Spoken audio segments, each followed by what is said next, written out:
Today's topic is going to be on the oversexualized mind.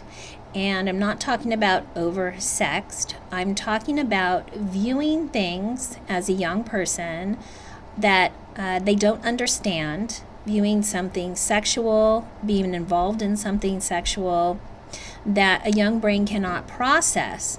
And what happens with this is as they get older, they may think about something that they saw when they were younger, when they hit puberty, and so on and so forth, and it's something that may arouse them, and it might not necessarily be something that they normally would have been aroused to if they haven't been exposed to it. And now, because they're aroused by it, they are thinking about it, they're acting on the arousal, it's becoming part of their sexual pattern. And they may be also expanding on it, meaning they're looking at other things that are more extreme. It becomes desensitizing. Shame could be involved around it. And it really can create a problem in someone's life where they're not able to be in a relationship, or they're having problems explaining their fantasies or arousal to their partner because they're not sure that they will understand or they even understand it themselves.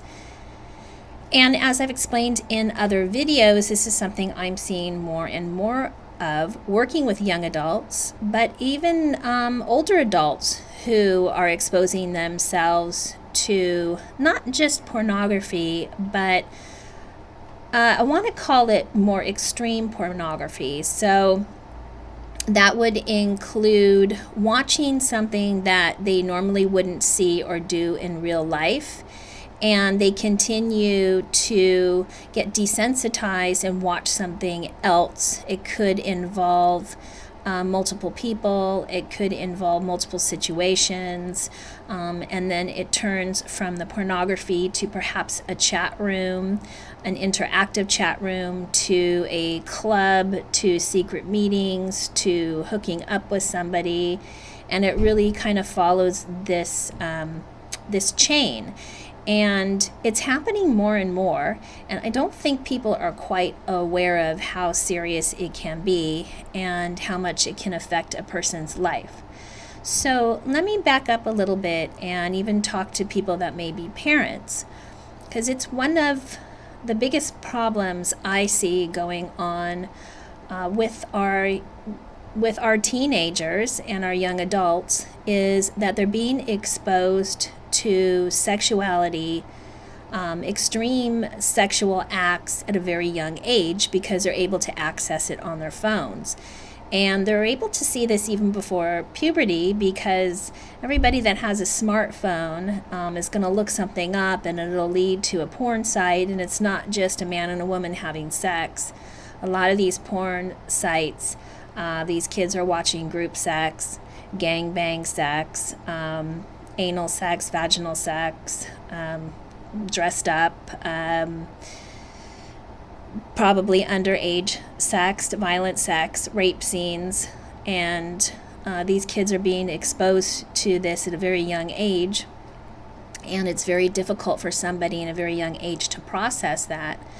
Sometimes they're even being exposed to chat rooms, talking to people, and being manipulated into situations.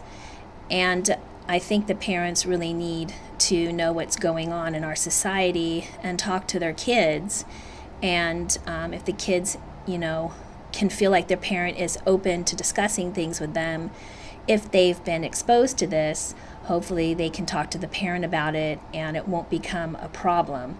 But we certainly don't want to leave this up to our school to educate our kids on it, because I don't think that the school is something that a kid can come and talk to when they're in a situation or if they get themselves in trouble. And friends too, that's not the person that they want to go to, because the friends, just like them, they don't have an understanding. So I think parents need to get themselves educated on the problems that are happening in our society. And I'm bringing this to the forefront because I'm not being an alarmist, but I'm actually alarmed at what I'm seeing and the people that are coming in and talking to me about experiences that they've had and they've been exposed to. And so now we have a generation where this has affected, because you have somebody in their early 20s that has been exposed to some extreme pornography a little bit younger than that, and now it's affecting their sex life. Now, what can happen is a person, and I've talked about this in other videos, a person might actually get aroused to something that they see. And the arousal kind of spikes the dopamine. It's exciting. It's like watching something that you've never seen and then getting aroused by it. But then they have a sense of they shouldn't be watching it and they shouldn't be getting excited by it. So it's followed by shame in many instances.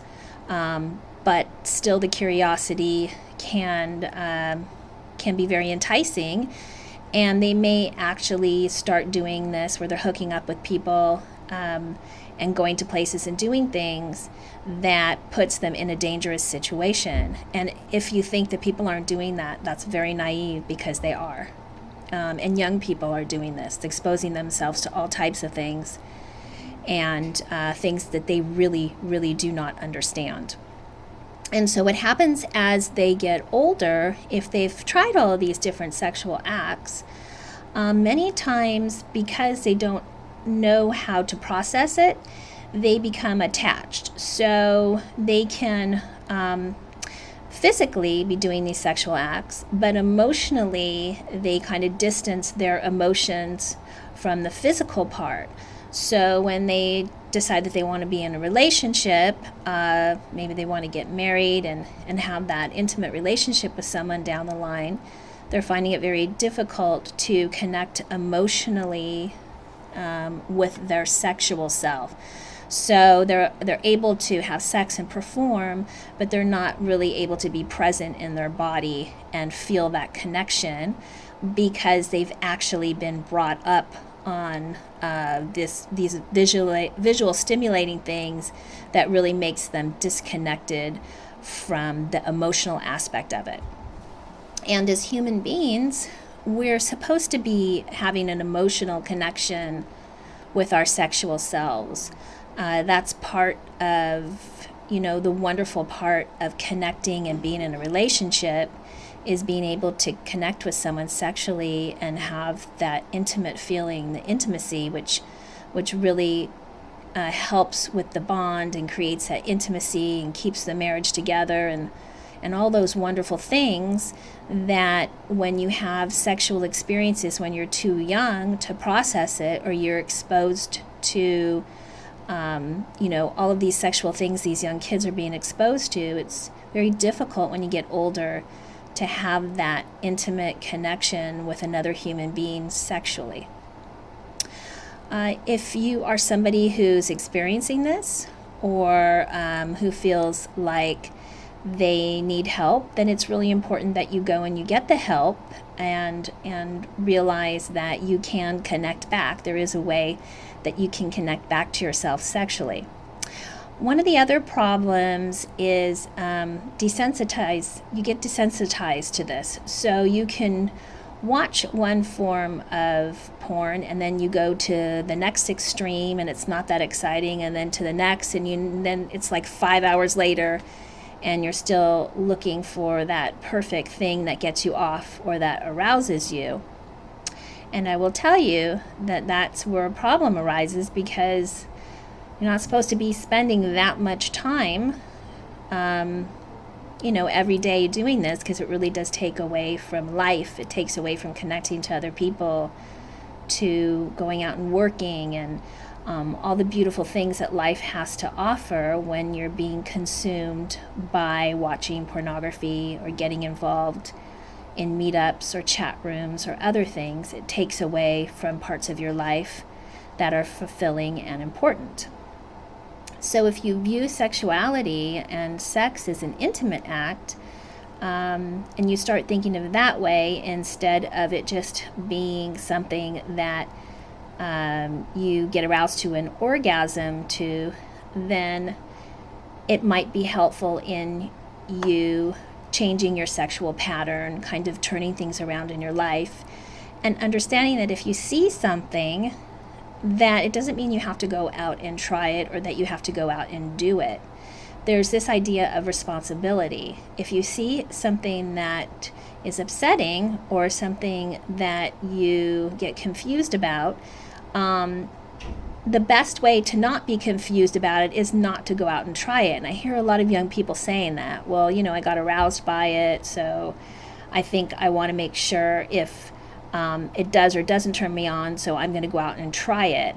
And that's not the way to go about finding out, what's good for you sexually. It's basically going back to basics or talking to someone about it if you feel like you're having a problem.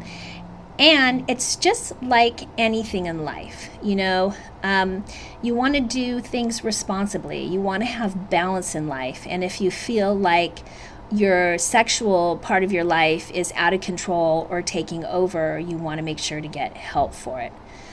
But to end this video, I do want to say that this is not something that's getting better. It's something that I really think is important to have a discussion about it.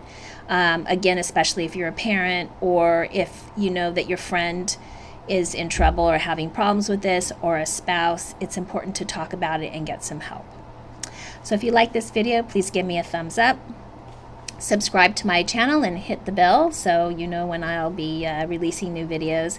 And please leave your comment. I believe everyone deserves to have a healthy sex life, and so do you.